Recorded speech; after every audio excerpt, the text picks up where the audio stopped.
Inside the world's most exclusive casino every year, more than 100 million people walk into casinos around the world.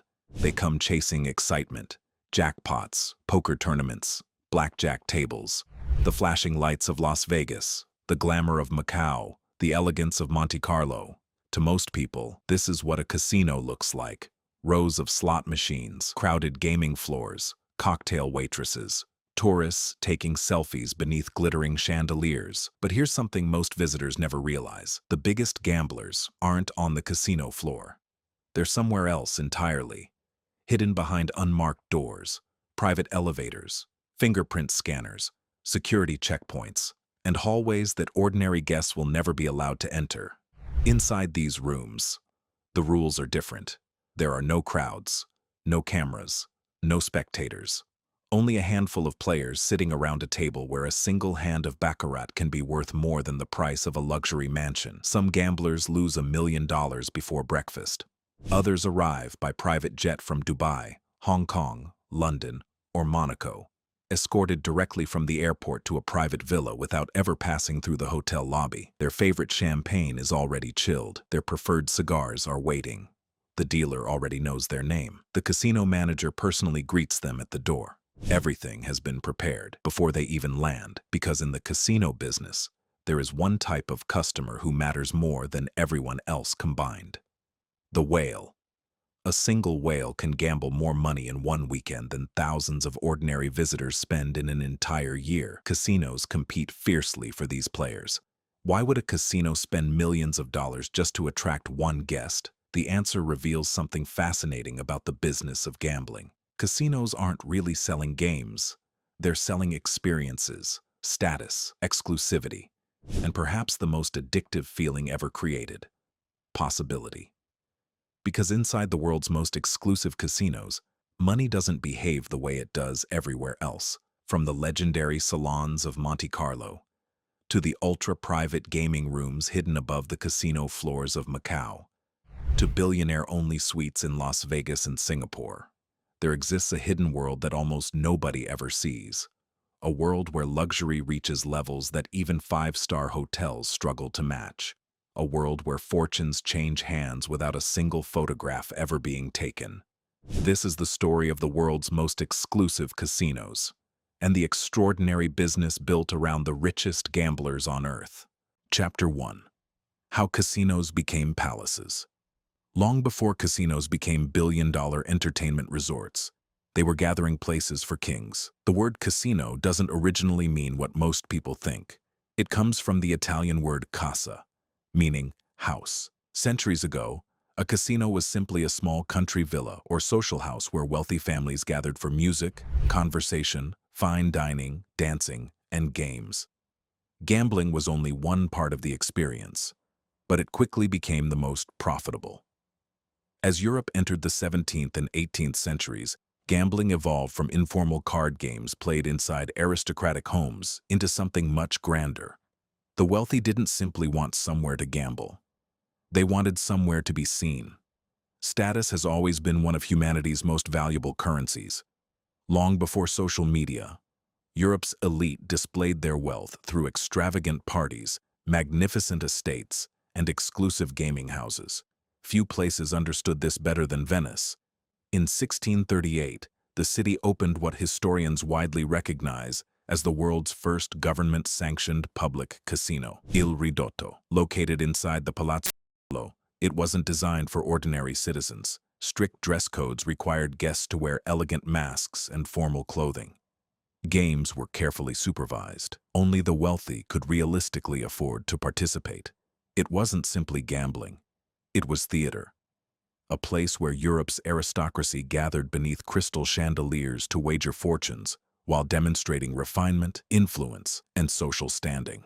Over the following centuries, gambling spread across Europe, but no city embraced it more successfully than a tiny principality on the French Riviera, Monaco. By the middle of the 19th century, Monaco faced a serious financial crisis. The country was tiny. Its economy was weak. The ruling Grimaldi family needed a solution. Then they made one of the smartest business decisions in modern history. Instead of taxing industry, They decided to attract wealth. In 1863, the Casino de Monte-Carlo opened its doors. At first, success was far from guaranteed. The location was isolated. Transportation links were poor. Visitors were limited. But everything changed when railways connected Monaco with the rest of Europe. Suddenly, aristocrats from Britain, France, Russia, Germany, and Italy could travel but everything Monte Carlo, and they came in extraordinary numbers. The casino wasn't simply beautiful, it was magnificent. Designed by Charles Garnier, the same architect responsible for the Paris Opera House, it featured marble columns, gilded ceilings, crystal chandeliers, elaborate frescoes, and architecture that rivaled Europe's greatest palaces. Walking into Monte Carlo didn't feel like entering a casino. It felt like entering royalty. That was entirely intentional. The casino became a place where wealth wasn't merely displayed. It was celebrated. The casino itself became inseparable from luxury.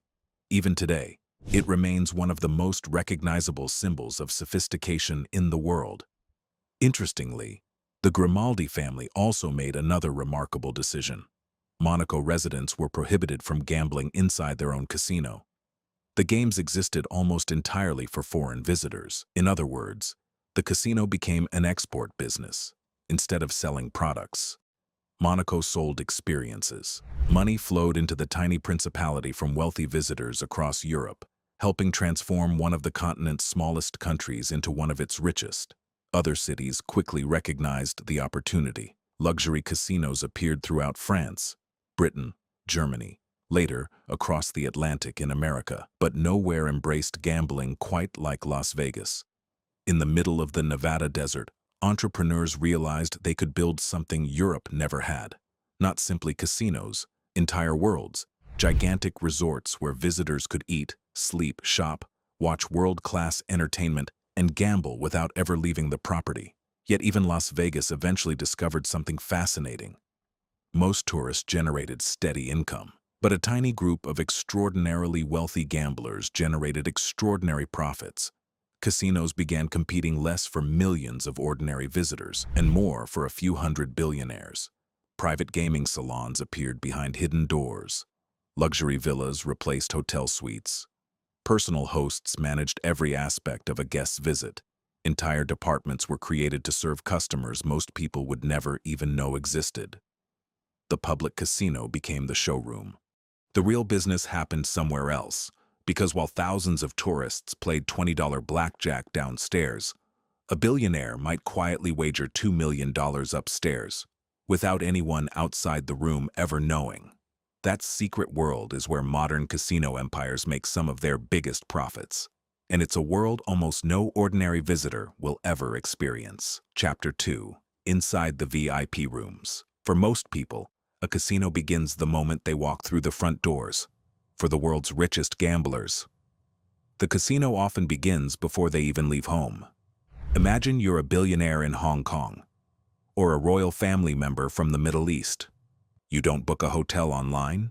You don't wait in line at reception. You don't call for a taxi from the airport. Instead, a private host contacts you weeks before your arrival. They already know your favorite suite. You're in line at receipt of champagne, the cigars you smoke, your favorite baccarat dealer, the temperature you like your room. Everything is arranged before your plane even takes off. When your private jet lands, immigration officers often meet you inside a private terminal rather than the main airport. Luxury vehicles wait beside the aircraft, taking you directly to the resort through private entrances designed to avoid crowds and photographers. For many VIP guests, privacy is the ultimate luxury. Many don't want to be seen walking through a crowded casino lobby, so they never do. Instead, discreet elevators carry them directly from underground parking garages or private hotel entrances to exclusive gaming salons hidden far above the main casino floor. Ordinary visitors could spend an entire week inside the resort without ever realizing these rooms exist. The doors are deliberately understated. No flashing signs, no golden entrances. Sometimes nothing more than a simple wooden door watched quietly by impeccably dressed security personnel.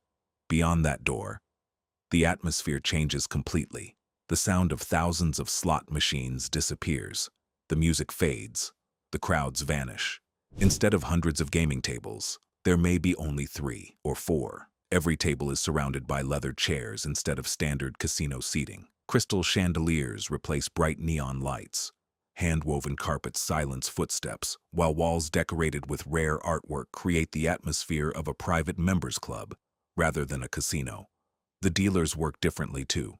Many of them have spent years mastering games such as baccarat, blackjack, and poker before earning the privilege of serving VIP clients. Accuracy is expected. Professionalism is mandatory. Discretion is priceless. Some dealers spend years working with the same handful of high rollers, developing relationships built entirely on trust and confidentiality. Conversations inside these rooms rarely leave them. Then there are the betting limits. On the public casino floor, a blackjack table might allow wagers ranging from $25 to a few thousand. Inside a private salon, the minimum bet alone may exceed $50,000. A single baccarat hand can involve chips worth $100,000 each. During particularly active nights in Macau or Las Vegas, millions of dollars may change hands within only a few minutes. To most people, those numbers are almost impossible to comprehend. Yet inside these rooms, nobody reacts. The atmosphere remains remarkably calm, because everyone sitting at the table understands the stakes. Luxury extends far beyond gambling itself. Many VIP salons connect directly to private dining rooms where Michelin-starred chefs prepare personalized menus at any hour of the day or night. Dedicated cigar lounges feature collections worth hundreds of thousands of dollars. Some casinos even maintain luxury boutiques that remain open exclusively for their highest value clients. The objective is simple. The guest should never hear the word no. Security, however, is always present. Not obvious, not intimidating, but everywhere. Highly trained personnel monitor every entrance and exit. Sophisticated surveillance systems quietly observe every gaming table, every transaction, and every movement throughout the private areas. Access is tightly controlled, with only authorized guests and staff permitted beyond certain doors. Inside the world's most exclusive casinos, security isn't designed to make guests feel watched. It's designed to make them feel safe. After all, some visitors may be carrying watches worth more than luxury homes. Others may be gambling with sums measured in millions. Privacy isn't just a courtesy, it's essential. Interestingly, many of the world's wealthiest gamblers don't visit these casinos because they enjoy taking financial risks. Most have already built fortunes by managing risk exceptionally well. They're here for something else: exclusivity, recognition, the thrill of participating in an environment almost nobody else will ever experience. Because inside these private salons, money buys more than gambling. It buys access. And access has always been one of the rarest luxuries in the world, which raises an obvious question. If casinos are willing to provide private jets, personal assistance, and extraordinary levels of service, how can they possibly make money? The answer lies in a tiny group of customers known throughout the industry by a single name: whales. Chapter 3. Why Billionaires Gamble. To most people, gambling is about money. Win enough, and your life changes forever. Lose everything, and your life could fall apart.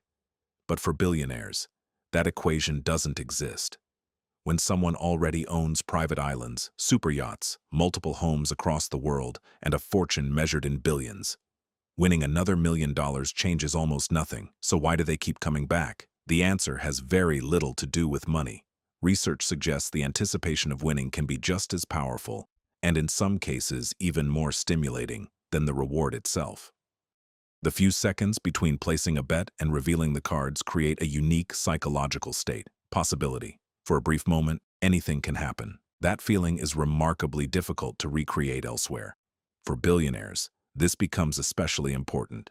Think about their daily lives. Most successful entrepreneurs spend years reducing uncertainty. They analyze investments, study markets, hire experts, negotiate deals, manage risk. Their fortunes weren't built by taking random chances, quite the opposite. They became wealthy by making probability work in their favor. Inside a casino, everything changes. For perhaps the only time in their lives, Money alone cannot guarantee success. A billionaire sits at exactly the same baccarat table as everyone else. The cards don't care about net worth. Luck doesn't recognize private jets. The game treats every player equally.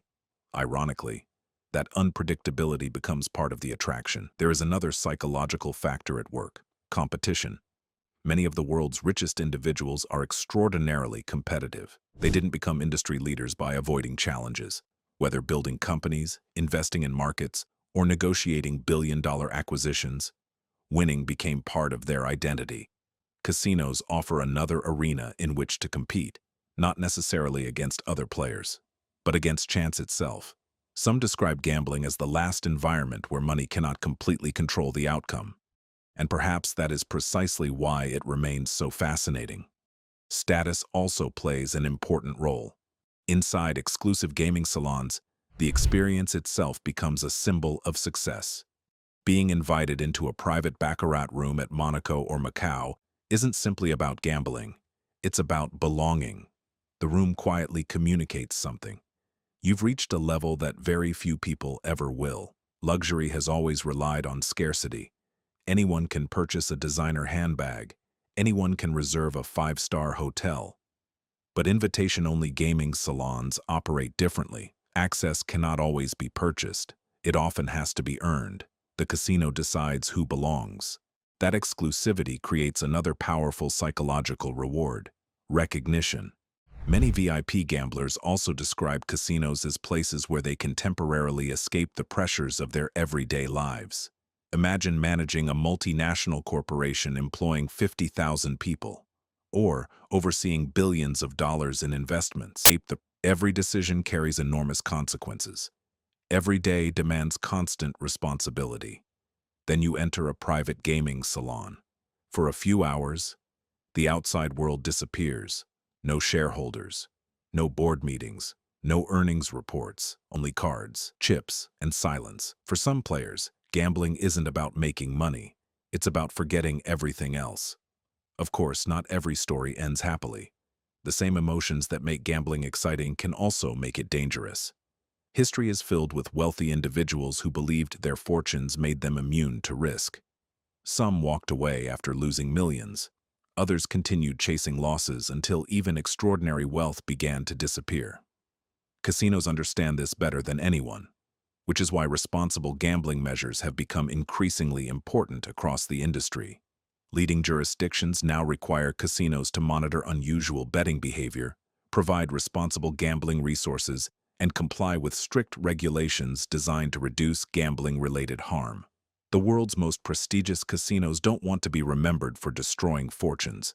They want long-term relationships with their clients, because a guest who returns every year for 20 years is infinitely more valuable than someone who loses everything in one weekend.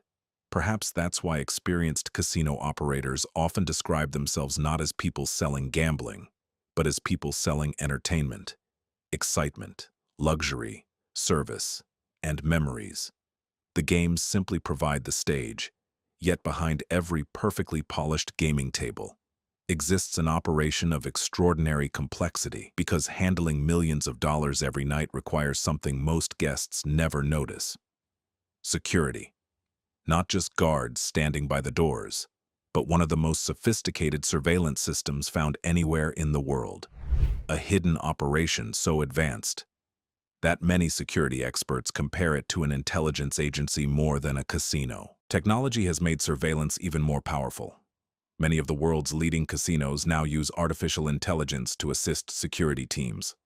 AI systems can recognize unusual betting patterns, flag suspicious transactions, identify potential card counters, detect possible cheating techniques, and alert security personnel long before human operators might notice anything unusual. The objective isn't to replace people. It's to help them process enormous amounts of information far more efficiently. Facial recognition technology has also become increasingly common in some jurisdictions, where permitted by local law. Casinos maintain databases of known cheaters, advantage players, individuals banned from gambling, and people who have voluntarily excluded themselves for responsible gambling reasons.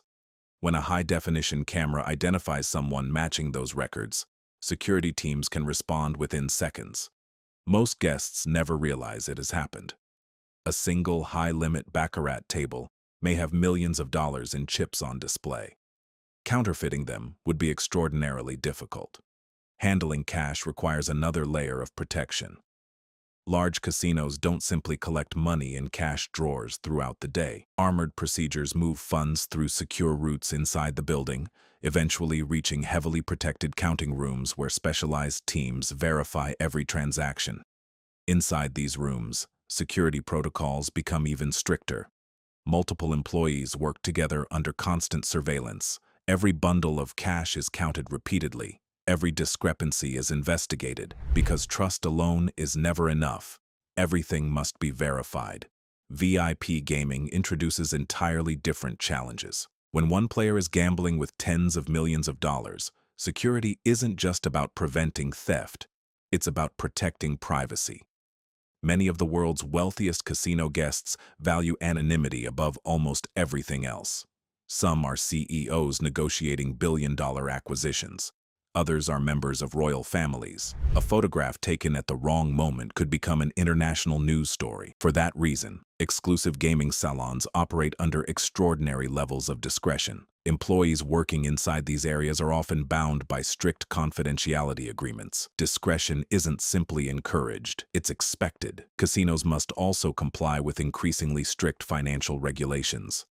Around the world, governments require casinos to follow comprehensive anti-money laundering, or AML, rules designed to prevent criminal organizations from using gambling venues to disguise illegally obtained funds.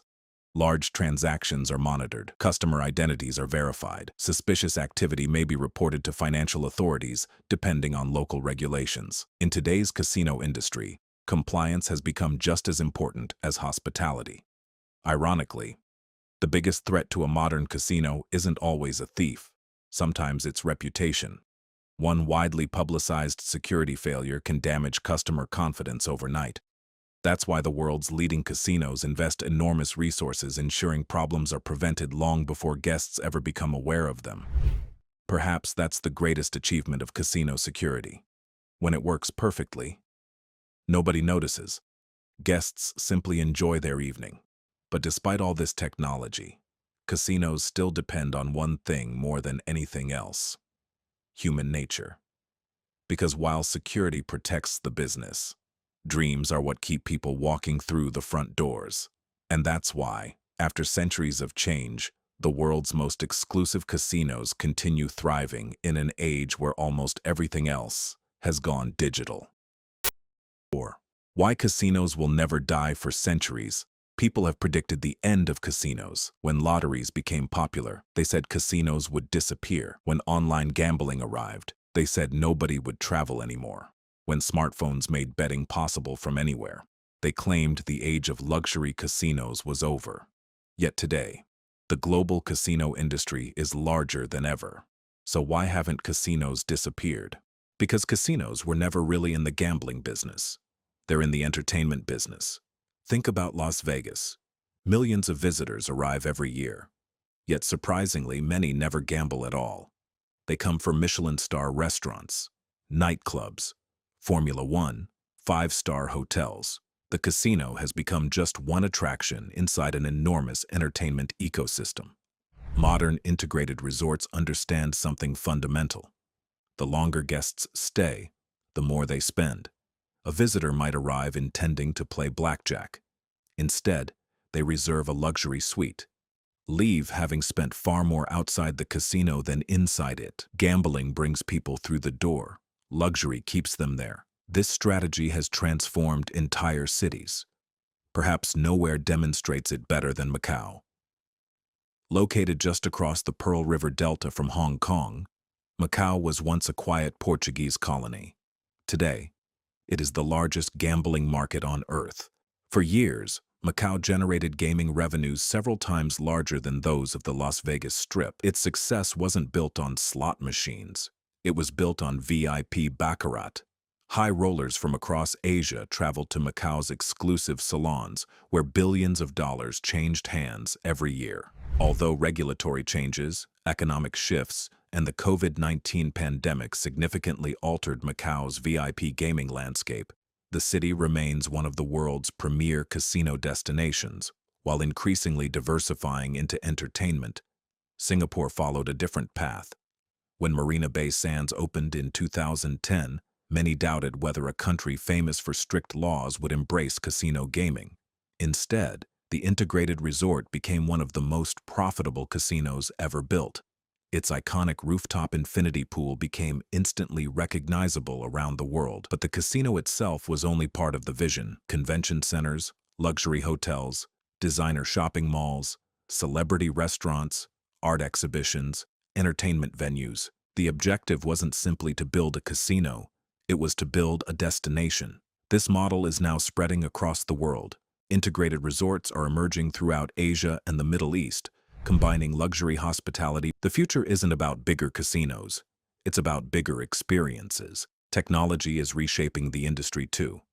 Artificial intelligence now assists with customer service, security, fraud detection, and personalized hospitality. Digital loyalty programs analyze guest preferences with extraordinary precision. Some resorts already know which restaurant you'll likely choose before you do. Cashless gaming is expanding. Digital wallets are replacing physical currency. Mobile applications allow guests to reserve gaming tables, book restaurants, arrange transportation. At the same time, online gambling continues growing rapidly. Millions of people now play poker and baccarat without ever entering a physical casino. At first glance, this appears to threaten traditional resorts. In reality, it has reinforced what luxury casinos do best: exclusivity. Anyone can gamble online. Not everyone can walk into a private baccarat salon overlooking Monaco, or dine with a Michelin-starred chef after arriving aboard a private jet. Physical casinos now sell something digital platforms cannot replicate: presence. Even cryptocurrency has begun influencing parts of the industry. Some luxury resorts are exploring blockchain technology for payments, digital identity verification, and high-value transactions, while regulators continue adapting to new financial technologies. Yet despite all these innovations, one truth has remained remarkably consistent for hundreds of years. People don't travel halfway around the world simply to play cards.